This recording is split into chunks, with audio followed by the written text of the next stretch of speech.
Chemical effect of electric current.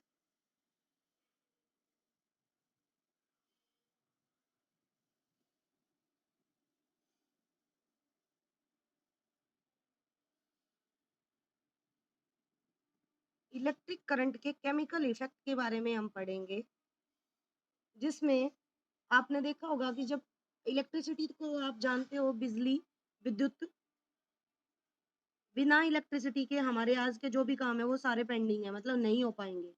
हमें electricity जो है वो काफी यूजफुल है, हमारे घर में भी, बाहर भी, ऑफिस में भी। सारे जो काम है हमारे वो इससे इजी हो जाते हैं इलेक्ट्रिसिटी से। ठीक है। और इलेक्ट्रिसिटी जो होती है, उसमें जब हम इलेक्ट्रिसिटी के बारे में पढ़ते हैं तो हम उसमें दो मेन बातों के बारे में पढ़ते हैं। एक तो गुड कंडक्टर ऑफ इलेक्ट्रिसिटी, और एक पढ़ते हैं बैड कंडक्टर। गुड कंडक्टर जिनमें से इलेक्ट्रिसिटी पास हो जाए, और बैड कंडक्टर जिनमें इलेक्ट्रिसिटी पास ना हो। तो जो मेटल्स होती हैं, जितनी भी अपनी मेटल्स, वो गुड कंडक्टर ऑफ इलेक्ट्रिसिटी होती हैं। जबकि एक नॉन मेटल भी है जिसका नाम है ग्रेफाइट, जो क्या है, गुड कंडक्टर है। वाटर भी अपना क्या है, गुड कंडक्टर है। ह्यूमन बॉडी भी अपनी क्या है, गुड कंडक्टर है। जबकि इंसुलेटर्स की बात करते हैं, बैड कंडक्टर्स की बात करते हैं, तो वो इंसुलेटर होते हैं। इंसुलेटर्स को हम क्या बोलते हैं, बैड कंडक्टर। इनका दूसरा नाम होता है बेटा insulators.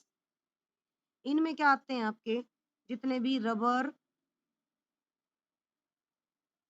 Paper, glass, mica sheet, plastic की शीट्स होती है ना, प्लास्टिक, ये सब, इनको हम क्या बोलते हैं, पुअर कंडक्टर, या फिर बैड कंडक्टर, या फिर इंसुलेटर्स कहते हैं। इलेक्ट्रिसिटी, इलेक्ट्रिक करंट जब एक टर्मिनल से दूसरे टर्मिनल तक जाता है, फ्लो करता है, ठीक है, तभी फ्लो करेगा जब वो पार्ट क्या होगा, कंप्लीट, उसका कंप्लीट पाथ होगा। मतलब जब सर्किट हमारा क्या होगा, सर्किट कंप्लीट होगा, तो करंट हमारा क्या करेगा, करंट फ्लो फ्रॉम,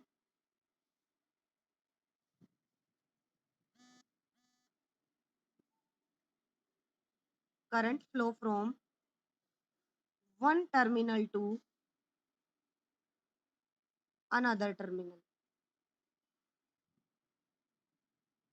जैसे मैं सर्किट बनाती हूँ, ये मैंने क्या बनाया, सेल, ये दो वायर लिए, ये पॉजिटिव एंड है, ये नेगेटिव एंड है।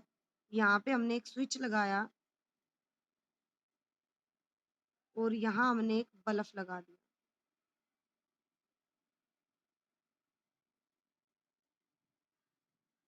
ठीक है, ये जोड़ दिया। अभी ये सर्किट हमारा ओपन है, लेकिन जैसे हम इसको इससे अटैच करेंगे तो हमारा क्लोज हो जाएगा, और ये बल्ब हमारा ग्लो करने लग जाएगा। तो ये सर्किट हमारा क्या हो जाएगा, कंप्लीट, सर्किट कंप्लीट। तो जब इसमें करंट क्या करेगा, इसमें करंट फ्लो करेगा पॉजिटिव टू नेगेटिव। ये जो इसका रास्ता है, ये आप देख रहे होंगे, ये जो सर्किट है ये आपका क्या हो जाएगा, कंप्लीट हो जाएगा। ये तो हम बात करते थे बेटा सॉलिड है। अब मान लो यहाँ पे दो जो ऑब्जेक्ट है, ये तो सॉलिड है, करंट फ्लो कर रहा है सॉलिड के अंदर, और इसके अंदर क्या है, सॉलिड फिलामेंट है, जिसके अंदर फिलामेंट ग्लो कर रही है, तो करंट फ्लो कर रहा है, वो हमें दिखाई दे रहा है। लेकिन हम इस चैप्टर के अंदर क्या पढ़ेंगे, ये तो था हीटिंग इफेक्ट, लेकिन हम इस चैप्टर में किसके बारे में पढ़ेंगे, इसके केमिकल इफेक्ट। तो केमिकल इफेक्ट के लिए हमें इलेक्ट्रिसिटी किस में से पास करवानी पड़ेगी, इस बल्ब की जगह हमें इलेक्ट्रिसिटी किसी लिक्विड में से पास करवानी पड़ेगी। तो हमारा टॉपिक है conduction of electric current through liquids. Conduction of electric current through liquids. Liquids के अंदर हमें करंट को फ्लो करवाना है। इसके लिए क्या करेंगे बेटा, सबसे पहले सॉलिड्स के अंदर तो हम 7th क्लास में पढ़ चुके हैं, जिसमें हीटिंग इफेक्ट प्रोड्यूस हुआ था। इसके लिए हमें क्या करना पड़ेगा, टैप, जो कंडक्टर, जो लिक्विड कंडक्ट करते हैं इलेक्ट्रिसिटी, उनके बारे में नाम लेते हैं। तो जितने भी एसिड्स हैं वो इलेक्ट्रिसिटी कंडक्ट करते हैं, जो बेस हैं वो इलेक्ट्रिसिटी कंडक्ट करते हैं, जो सोल्ट सॉल्यूशन है वो इलेक्ट्रिसिटी कंडक्ट करते हैं, जो वाटर है वो इलेक्ट्रिसिटी, ये लिक्विड्स है बेटा, ये लिक्विड्स हैं जिनके अंदर से इलेक्ट्रिसिटी फ्लो करती है। एसिड की बात करें तो hydrochloric acid, sulphuric acid, nitric acid, ये कुछ एसिड्स के नाम है। और अगर बेस की बात करें, sodium hydroxide, potassium hydroxide, magnesium hydroxide, और भी होते सकते हैं। ये क्या हो गए? बेसिस हो गए। सॉल्ट की बात करें तो sodium chloride, sodium sulphate, potassium chloride, ये सब क्या है? KCl, ये सब क्या है? सॉल्ट्स हैं। और वाटर की बात करें तो H2O, ये हमारा क्या है? वाटर, जिसके अंदर ये सारे गुड कंडक्टर ऑफ इलेक्ट्रिसिटी होते हैं। कुछ ऐसे भी लिक्विड है जिनमें करंट पास नहीं होता, तो वो कौन से लिक्विड है जिनमें करंट पास नहीं होगा? Liquid that not conduct, wait बेटा वेट आसन, नॉट कंडक्ट इलेक्ट्रिसिटी, उनके बारे में बात करेंगे तो सबसे पहला होता है बेटा D2O। D2O को कहते हैं प्योर वाटर, या फिर इसका नाम है डिस्टिल्ड वाटर, जो अपनी डिस्टिल्ड वाटर, जो अपनी बैटरी होती है ना घर की, जो भी इलेक्ट्रिकल बैटरीज होते हैं इन्वर्टर की, उनके अंदर जो वाटर डलता है उसको D2O कहते हैं, वो प्योर वाटर होता है। इसके अलावा दूसरा पानी जैसे शुगर सॉल्यूशन, चीनी का जो घोल है, उसमें भी इलेक्ट्रिसिटी पास नहीं होगी। आपका जो स्पिरिट है, जो अपन लैंप के अंदर डालते हैं ना, जो उसके अंदर भी नहीं होगी। केरोसिन है, इनके अंदर भी इलेक्ट्रिसिटी पास नहीं होगी। तो ये वो लिक्विड हैं जो अपने अंदर से इलेक्ट्रिसिटी पास नहीं करवाते। तो इनको हम क्या कहेंगे? Poor conductor. आशा वेट, इनको हम क्या कहेंगे? Poor conductor. अब हमें इलेक्ट्रिकल कंडक्टिविटी को चेक करने के लिए क्या करना पड़ेगा? टेस्टर बनाना पड़ेगा। तो टेस्टर बनाने के लिए क्या करें? सबसे पहले मतलब हम टेस्टर बनाएँगे, तो ये एक्टिविटी के द्वारा बताती हूँ मैं आपको। आप क्या करोगे? एक सेल लो या 2 ले सकते हैं एक साथ, या बैटरी ले लो आप यहाँ पे जैसे। आप यहाँ क्या ले सकते हो? बैटरी ले लिया आपने ये, ठीक है? 2 एंड बना लो इसके, नेगेटिव, पॉजिटिव, वायर लो और यहाँ पे एक बल्ब लगा दो।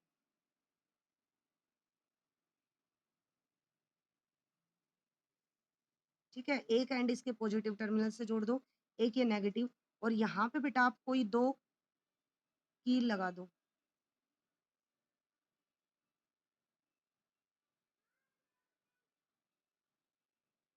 ये लोहे की कील है हमने जो लगा दी है इसमें। ये हमने टेस्टर बना लिया। इस टेस्टर के लिए क्या करो, अब हमें कैसे पता लगेगा कि इलेक्ट्रिसिटी कंडक्ट कर रही है नहीं? आप इसको एक बाउल के अंदर फिट कर दो और इसके अंदर क्या डाल दो?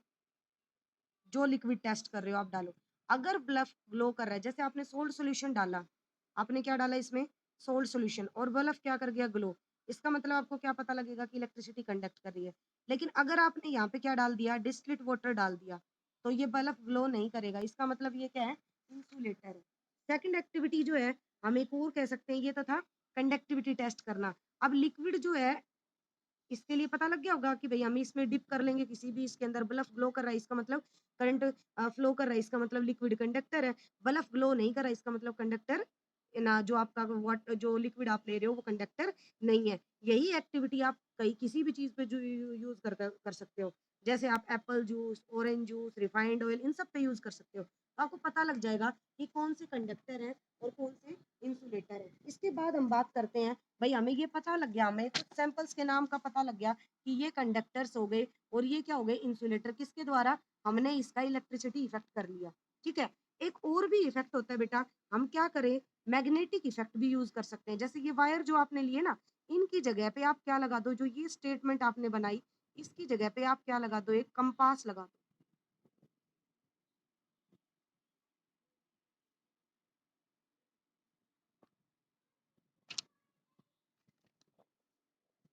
कंपास में नॉर्थ और साउथ पोल होंगे, और ये जो वायरिंग जो जा रही थी ना बेटा, जो हमने लिक्विड में डिप करी थी, इस वायरिंग को इसके ऊपर से लगाओ, इस तरीके से। ये 2 वायर होगी, एक यहाँ से कनेक्ट करो और एक यहाँ से कनेक्ट करो। दूसरा सैंपल बना दिया बेटा इसी में। तो क्या होगा कि अगर जैसे ये वायर जो ले रहे हो गई, इसके अंदर अब आपको क्या करना है? फिर दोबारा से 2 कनेक्शन छोड़ने हैं। एक कनेक्शन यहाँ से एंड कर लो, इनके 2 कनेक्शन, या दूसरा मैं डायग्राम बना के दिखाती हूँ आपको इसके लिए।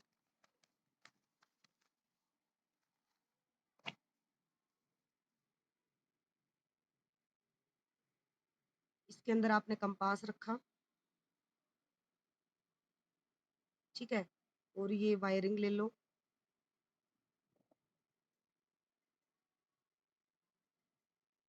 यहाँ आप क्या लो, एक बैटरी लो, वेट बेटा, और यहाँ पे आप इसको की बना लो। की बनाने के लिए फिर आप कोई भी 2 नेल ले सकते हो, अटैच कर दो, ठीक है? इसके अंदर क्या करो, लिक्विड सैंपल यूज़ इसके अंदर करते चलो। अगर ये निडल डिफ्लेक्शन शो करती है, इस तरीके से आपने नीचे लिक्विड लिया, ठीक है ना? लिक्विड के अंदर पास करवा, लिक्विड में कोई भी लिक्विड ले सकते हैं आप यहाँ पे, जो पीछे लिए थे ना अपन ने ये, जैसे एसिड, बेस या फिर आपके शुगर सॉल्यूशन, स्पिरिट या कोई जूस वगैरह, कोई भी हम यहाँ पे लिक्विड लेंगे। अगर ये निडल, ये दिख रही होगी निडल आपको, नॉर्थ और साउथ, अगर ये निडल आपकी क्या करे, डिफ्लेक्शन शो करे, इसका मतलब कंडक्टर, आपका जो लिक्विड ले रहे हो वो कंडक्टर है। और अगर ये डिफ्लेक्शन शो नहीं करे, इसका मतलब वो लिक्विड आपका कंडक्टर नहीं है। तो एक ये भी टेस्ट होता है। एक बेटा हम बात करते हैं एलईडी, लाइट इमिटिंग डायोड।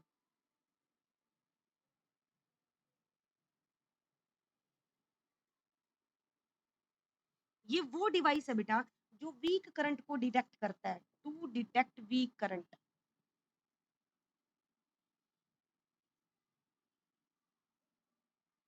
आपने देखा, आपने क्या लिया बेटा, एक लिक्विड लिया, जैसे टैप वाटर लिया, यहाँ पे अपन ने टैप वाटर लिया, आपने देखा निडल जो है डिफ्लेक्शन नहीं कर रही, लेकिन टैप वाटर तो कंडक्टर है और यहाँ डिफ्लेक्शन शो नहीं कर रहा था।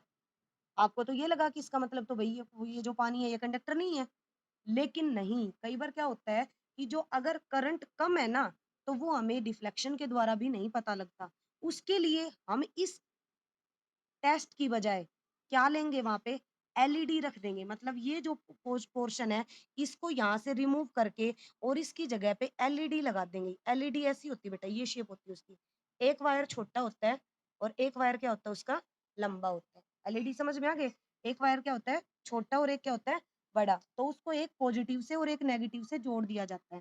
ठीक है ना? इसमें 2 क्या होते हैं, इसके वायर होते हैं, एक शॉर्ट होता है और एक लॉन्ग होता है, शॉर्ट और लॉन्ग। ये जो एलईडी है, ये क्या करती है, ये वीक करंट को भी ग्लो कर देती है। इसके कई कई क्या होते हैं, कलर्स आते हैं। शॉर्टर जो लीड होती है ना, छोटा वाला, इसको तो हम बोलते हैं नेगेटिव टर्मिनल, और जो बड़ा वाला है उसको क्या बोलते हैं, वायर को, पॉजिटिव टर्मिनल। ठीक है? तो नेगेटिव को बैटरी के नेगेटिव से और पॉजिटिव को बैटरी के पॉजिटिव से अटैच कर दिया जाता है। अब जैसे यहाँ पे तुमने टैप वाटर लिया, ये देखा था कि भई वो नीडल के साथ में डिफ्लेक्शन नहीं कर रहा था, मैग्नेटिक इफेक्ट शो नहीं कर रहा था। इसका मतलब आप जैसे एलईडी लगाओगे तो उसमें कम करंट था, तो वो हल्का सा करंट भी अगर हुआ ना, तो ये एलईडी ग्लो अप हो जाएगी। तो एलईडी क्या सोर्स है, एलईडी एक ऐसा डिवाइस है जिसके द्वारा हम वीक करंट को डिटेक्ट करते हैं, वीक करंट को पहचानते हैं। अब हमें पानी की कंडक्टिविटी को फाइंड आउट करना है। क्या फाइंड आउट करना है, वाटर की conductivity, electrical conductivity of water. जो हमारा पानी होता है, उसकी कंडक्टिविटी को टेस्ट करना है, तो आप क्या करोगे, आप डिस्टिल्ड वाटर लो। डिस्टिल्ड वाटर क्या होता है, D2O, प्योर वाटर। आप ये लोगे, इसको आपको कंडक्टिविटी टेस्ट करनी है कि हम इसको कैसे कंडक्टर बनाएँ, ठीक है? तो आप उसको कंडक्टर बनाने के लिए क्या-क्या कर सकते हो? तो बेटा अभी हमने कहा कि जो लिक्विड है वो एसिड में, बेस में और सोल्ट में पास होता है। तो जो लिक्विड इलेक्ट्रिसिटी कंडक्ट नहीं कर रहे, उनको हम कंडक्टर बना सकते हैं। इंसुलेटर या फिर poor conductor of liquids, poor conductor of electricity also make a good conductor of electricity by adding, क्या क्या ऐड कर सकते हो, D2O को तुम क्या बना सकते हो, इलेक्ट्रिकल कंडक्टर बना सकते हो। कैसे, by adding salt, acid and base. Salt डाल के, एसिड डाल के और बेस डाल के आप जो पुअर कंडक्टर होते हैं, poor conductor of electricity, liquids only, उनको क्या कर सकते हो, to make good conductor. Poor conductor को गुड कंडक्टर बना सकते हो सोल्ट, एसिड और बेस डाल के। जैसे आपने D2O लिया, उसमें कोई करंट पास नहीं होगा, मतलब आपने यहाँ पे इस सैंपल के अंदर D2O लिया, ये ना तो बल्ब डिफ्लेक्शन देगा, ना आपका ये जो कंपास है ये कोई डिफ्लेक्शन देगा, और ना आपकी एलईडी ग्लो करेगी। तो इसका मतलब ये पूरा कंडक्टर हो गया D2O। तो D2O को कंडक्टर कैसे बनाया जाए, उसको कंडक्टर बनाने के लिए आप उसमें सोल्ट, एसिड और बेस डाल सकते हो, कोई भी एक चीज। अगर आपने ये डाली, डालते ही जो जो आपका प्योर वाटर है वो क्या बन जाएगा, कंडक्टर बन जाएगा। मतलब कि प्योर वाटर को इम्प्योर बना दो, तो इम्प्योरिटीज़ जो है ना वो इलेक्ट्रिसिटी कंडक्ट करती हैं। क्या इलेक्ट्रिसिटी कौन कंडक्ट करती है? इम्प्योरिटीज। तो हम जो पानी पीते हैं उनमें मिनरल होता है, मिनरल एक प्रकार से इम्प्योरिटी का काम कर रही है, और हमारी बॉडी जो है वो उस पानी को पीती है, तो हमारी बॉडी भी तो क्या होगी, उसमें इम्प्योरिटी आ गई मिनरल के रूप में, तो हमारी बॉडी भी क्या हो गई, कंडक्टर होगी। टैप वाटर जो आप लेते हो उसको आप कभी भी मतलब गिल्ले हाथों से, हमें ये कहा गया है ना कि टैप वाटर अगर गिल्ले गिल्ले हाथ हो गए आपके टैप वाटर से, तो कभी भी इलेक्ट्रिकल स्विचेस वगैरह को मत छुओ। क्यों? क्योंकि टैप वाटर में मिनरल्स होते हैं, और मिनरल्स क्या करते हैं भाई, इलेक्ट्रिसिटी कंडक्ट करेंगे, और हल्की सी भी लीकेज अगर होगी ना करंट की, तो शॉक बहुत जल्दी लग सकता है। इसीलिए बाथरूम में या किचन वगैरह में जो लाइट वगैरह स्विच वगैरह ऑन करते हो, गीजर का ऑन करते हो, उसको ध्यान से करना चाहिए, गिल्ले हाथों से कभी भी ऑपरेट नहीं करना चाहिए, गिल्ले हाथों से कभी भी उनको टच नहीं करना चाहिए। ठीक है, तो अब जो इसका मेन जो टॉपिक है बेटा कि इलेक्ट्रोलाइसिस क्या होती है, उसके बारे में हम पढ़ेंगे। सबसे पहले आपको इलेक्ट्रोलाइसिस के बारे में बताऊंगी, इलेक्ट्रोलाइसिस होता क्या है। ठीक है, इलेक्ट्रोलाइसिस जो टॉपिक है वो बहुत ही इंपॉर्टेंट टॉपिक टॉपिक है बेटा, इसको पढ़ना है अभी हमें। इलेक्ट्रोलाइसिस,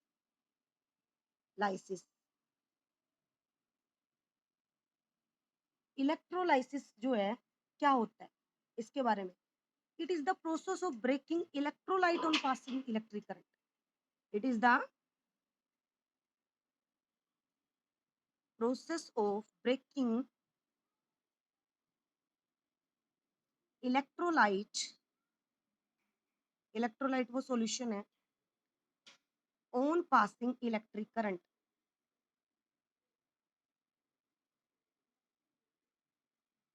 जब हम किसी इलेक्ट्रोलाइट में से इलेक्ट्रोलाइट यहाँ पे लिक्विड दैट कंडक्ट इलेक्ट्रिसिटी, आपसे पूछ लिया जाए व्हाट इज इलेक्ट्रोलाइट, तो ये क्या होगा, लिक्विड दैट कंडक्ट इलेक्ट्रिसिटी, जो लिक्विड इलेक्ट्रिसिटी कंडक्ट करता है। अगर उसमें से हमने इलेक्ट्रिक करंट पास किया, तो उसके उसको तोड़ना, इलेक्ट्रोलाइट को तोड़ना, उस लिक्विड को तोड़ना क्या कहलाता है, इलेक्ट्रोलाइसिस कहलाता है। जैसे हमने पानी यूज किया, तो पानी में क्या पार्टिकल्स यूज होते हैं अपने, H2O, दो एलिमेंट यूज हैं, हाइड्रोजन और ऑक्सीजन। जब हम इसको पानी को ब्रेकअप करेंगे, इलेक्ट्रिसिटी पास करवाएंगे, तो ये दो आयंस में टूट जाएगा, ओ H प्लस और O2 नेगेटिव। हाइड्रोजन के तो प्लस और ऑक्सीजन के नेगेटिव आयंस के अंदर पानी जो है वाटर आपका ब्रेकअप हो जाएगा। कब? जब आप इलेक्ट्रिसिटी पास करोगे। ठीक है ना, तो इसका ये जो है ना, ये chemical effect of electric current कहलाता है। इलेक्ट्रोलाइसिस जो है क्या कहलाता है, chemical effect of electric current कहलाता है। आप क्या करोगे इसके लिए, भाई आपको एक एक्टिविटी बताती हूँ इसके लिए। आप कोई भी एक बैटरी ले लो, दो तार ले लो कॉपर के, सैंड पेपर ले लो, उस कॉपर के वायर को साफ करने के लिए कनेक्टिंग वायर्स ले लो, गेहूं का आटा ले लो, पानी ले लो और एक बिकर ले लो। सबसे पहले बैटरी जो है उसके दो वायर्स जो हैं अटैच कर लो, अटैच करके और उसको क्या करो, वायर्स को अटैच करके, जैसे अपन ने सैंपल बनाया, ये हमने ले ली बैटरी, ये दो वायर हमने इससे क्या कर दिए, अटैच कर दिए, और उसके बाद हमने यहाँ पे एक सॉल्यूशन ले लिया बिकर में। और बिकर में सॉल्यूशन किस चीज का लेना है, अभी हमने लिया था इसके अंदर वाटर और व्हीट फ्लोर, मतलब पानी, और पानी में क्या डाल देंगे, आटा डाल दिया अपन ने। ठीक है, और इसको हमने पेस्ट वो बना लिया, लिक्विड बना लिया। और इसमें आपके जो ये दोनों के दोनों वायर है, इनको आप क्या कर दो, इसके अंदर डाल दो। ये बैटरी का कौन सा एंड है, पॉजिटिव, और ये बैटरी का कौन सा एंड है, नेगेटिव। डाल दिया भाई। जैसे ही आपने क्या किया, इसके अंदर डाला, पेस्ट था वाटर के अंदर, आटे का पेस्ट था, ऊपर इसमें डाल दिया, 30 मिनट के लिए इसको छोड़ दो। 30 मिनट के बाद जब आप देखोगे, भाई करंट तो फ्लो कर गया पॉजिटिव टू नेगेटिव, 30 मिनट के बाद जब आप देखोगे तो ग्रीन कलर का, ये जो ब्लूइश ग्रीन कलर का कॉपर हो जाएगा, कहाँ पे, ब्लूइश ग्रीन कलर की वायरिंग हो जाएगी नेगेटिव टर्मिनल, ये जो नेगेटिव है, ये क्या है यहाँ पे, नेगेटिव टर्मिनल है, और ये क्या है यहाँ पे, पॉजिटिव टर्मिनल है। तो नेगेटिव टर्मिनल के पास में ग्रीन कलर की कोटिंग हो जाएगी यहाँ पे, कैसा पैच आ जाएगा, ग्रीन ब्लूइश। ये जो ग्रीन ब्लूइश यहाँ पे चेंज आया है, ये किस चीज को बता रहा है, ये बता रहा है कि इसके अंदर इलेक्ट्रिक करंट पास हुआ। तो जो व्हीट पेस्ट है, जो आटे का पेस्ट था, वहां से इलेक्ट्रिसिटी इसने पास करवा दी। ठीक है, तो ये यहाँ पे इलेक्ट्रोलाइसिस हो गया। इलेक्ट्रोलाइसिस सेटअप करने के लिए हमें दो बातें माइंड में रखनी चाहिए पड़ेंगी। इलेक्ट्रोलाइसिस जब भी करते हैं तो दो बातें हमारे माइंड में रहनी चाहिए। पहली बात, जो इलेक्ट्रोलाइसिस ले रहे हो वो कंडक्टिंग सॉल्यूशन होना चाहिए, उसमें से इलेक्ट्रिक करंट पास होना चाहिए। ठीक है, सॉल्यूशन क्या होना चाहिए, कंडक्टिंग होना चाहिए। और दूसरा, अगर आप सॉल्यूशन या पेस्ट ले रहे हो, सॉल्यूशन या पेस्ट ले रहे हो, पहले तो क्या होना चाहिए, कंडक्टिंग होना चाहिए, कंडक्टिंग सॉल्यूशन। और सेकंड बात क्या कर रहे हैं आप, कि जब इसमें केमिकल चेंज होगा, इलेक्ट्रिसिटी पास होगी, तो केमिकल चेंज भी होना चाहिए। अगर केमिकल चेंज नहीं हो रहा तो इसका मतलब आप जो लिक्विड ले रहे हो वो काम का नहीं है। ठीक है, और इसके अलावा हमें क्या करना पड़ेगा, इलेक्ट्रोड्स लेने पड़ेंगे दो। कोई भी इलेक्ट्रोड्स ले सकते हैं, कॉपर के जैसे आयरन के, सॉरी कॉपर हुआ, या फिर ये आपके इसके कार्बन के भी इलेक्ट्रोड्स यूज कर सकते हैं। क्या लेने पड़ेंगे, दो कॉपर इलेक्ट्रोड्स, जिनको हम किस में डिप करेंगे, सॉल्यूशन में। उसके बाद हमें क्या चाहिए, इलेक्ट्रोड को कनेक्ट करने के लिए, इलेक्ट्रोड जो नेगेटिव टर्मिनल से कनेक्ट होगा उसको तो कैथोड। अगर मान लो ये जैसे बैटरी है, इसका नेगेटिव टर्मिनल है और इससे अटैच कर रहे हैं, तो इसको तो हम क्या बोलेंगे, कैथोड। और अगर ये बैटरी के पॉजिटिव से कनेक्ट कर रहे हैं तो इसको हम बोलेंगे एनोड। कैथोड और एनोड पर पता लग गया। कैथोड कौन सा होगा, जिसको किससे जोड़ा जाएगा, बैटरी के नेगेटिव टर्मिनल से, और बैटरी के पॉजिटिव से जोड़ा जाएगा, वो क्या कहलाएगा, एनोड कहलाएगा। और एक बेटा, इस करंट को मेजर करने के लिए हम वोल्ट मीटर यूज करेंगे। भाई हम जो करंट ले रहे हैं उसको, मतलब एक वोल्ट मीटर यूज करेंगे, जो करंट जिसके अंदर इलेक्ट्रोड, इलेक्ट्रोलाइट और आपका इलेक्ट्रोलाइटिक सॉल्यूशन, तीनों चीजें मिक्स होगी, उसको वोल्ट मीटर कहेंगे। मतलब ये जो चीज बन गई ना, ये क्या कहलाएगा, अब एक आपका वोल्ट मीटर कहलाएगा। अब जब भी इलेक्ट्रिक करंट किसी भी लिक्विड में से, इलेक्ट्रोलाइट में से पास कराओगे, तीन बातें निकल के आएंगी।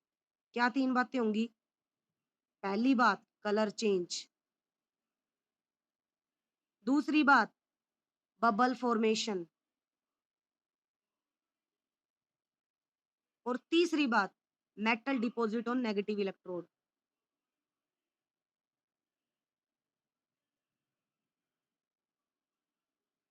Negative electrode means cathode, cathode के ऊपर मेटल डिपॉजिट मिलेगी। जब भी केमिकल चेंज होगा, तीन बातें होंगी। क्या क्या तीन बातें होंगी, कलर चेंज होगा सॉल्यूशन का, बबल्स बनेंगे, और मेटल डिपॉजिट होगी किस पे, नेगेटिव इलेक्ट्रोड, कैथोड के ऊपर। ठीक है, तो यही जो बातें हैं, ये सारी मिलके क्या कहलाती हैं, chemical effect of electric current, electric current. और इसका मतलब इलेक्ट्रोलाइसिस वो प्रोसेस है, इलेक्ट्रोलाइसिस इज द प्रोसेस, इसका मतलब इलेक्ट्रोलाइसिस की डेफिनेशन करेंगे, it is the decomposition of chemical compound present in electrolyte on passing electric current। जब हम इलेक्ट्रोलाइट में से, इलेक्ट्रोलाइट वो कंडक्टिंग सॉल्यूशन है, इलेक्ट्रिसिटी पास करेंगे, तो जो केमिकल कंपाउंड है वो डिकम्पोज हो जाएगा, टूट जाएगा। वो प्रोसेस क्या कहलाएगी, इलेक्ट्रोलाइसिस कहलाएगी। और इलेक्ट्रोलाइसिस जो है उसके काफी यूज है, एप्लीकेशंस हैं, उसके बारे में हम आपसे पढ़ते हैं, इसके एप्लीकेशंस के बारे में पढ़ते हैं। तो एप्लीकेशंस में बेटा, एक तो हम इलेक्ट्रोप्लेटिंग में इसका यूज करते हैं, इलेक्ट्रोप्लेटिंग मतलब एक जो शाइनी मेटल्स है उसको डल मेटल के ऊपर चढ़ाना, coating a thin layer of metal over the another metal. ठीक है, इलेक्ट्रोप्लेटिंग जो है उसको पूरा डिस्कस करके बताएंगे आपको, उसके अंदर इलेक्ट्रोप्लेटिंग क्या होती है। इसके बाद इसके अंदर हम बात करेंगे कि इलेक्ट्रोप्लेटिंग क्यों की जाती है। तो ये जो इसकी एप्लीकेशंस है, इसके बारे में हम नेक्स्ट मतलब डे पढ़ेंगे।